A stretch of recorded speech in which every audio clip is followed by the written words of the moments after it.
L'imagination nous permet aussi d'aller vers un ailleurs et qui nous rend aussi bien plus forts dans nos quotidiens.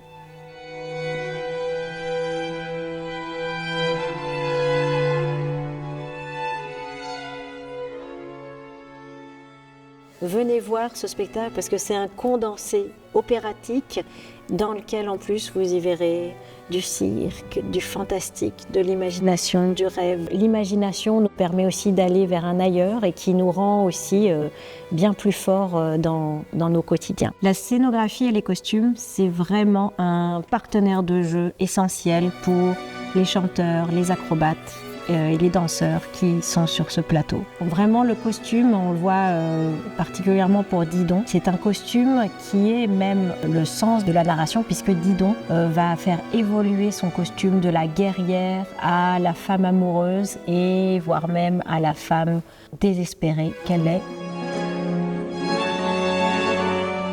Je pense que ce que nous aimerions, c'est que le public ressorte avec un sentiment d'émerveillement nécessaire dans le monde dans lequel nous vivons aujourd'hui.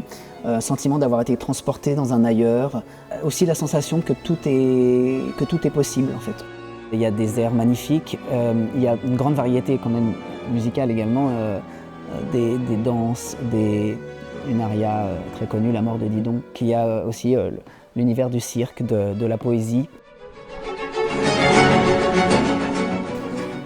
Les plus grands défis de cette production, ce sont des défis techniques, car nous avons imaginé un spectacle très visuel, le cirque qui permet d'avoir la sensation que tout est possible et quand on met du cirque à l'opéra, tout devient plus compliqué. À l'Opéra de Versailles, il y a une pente de près de 5% par endroit qui permet aux spectateurs de très bien voir ce qui se passe, mais qui rend très compliqué le fait d'avoir par exemple un bateau qui peut-être ne flotte pas mais roule sur scène et dont on n'a pas envie qu'il finisse encastré dans la fosse ou pire dans la salle. Donc voilà, il y a plein de petites astuces qui deviennent des grands défis. Donc comment nous avons réussi à gérer ces défis en ayant une équipe technique incroyable, celle de l'Opéra Royal de Versailles, qui se met en quatre et se donne pour faire en sorte que les choses arrivent.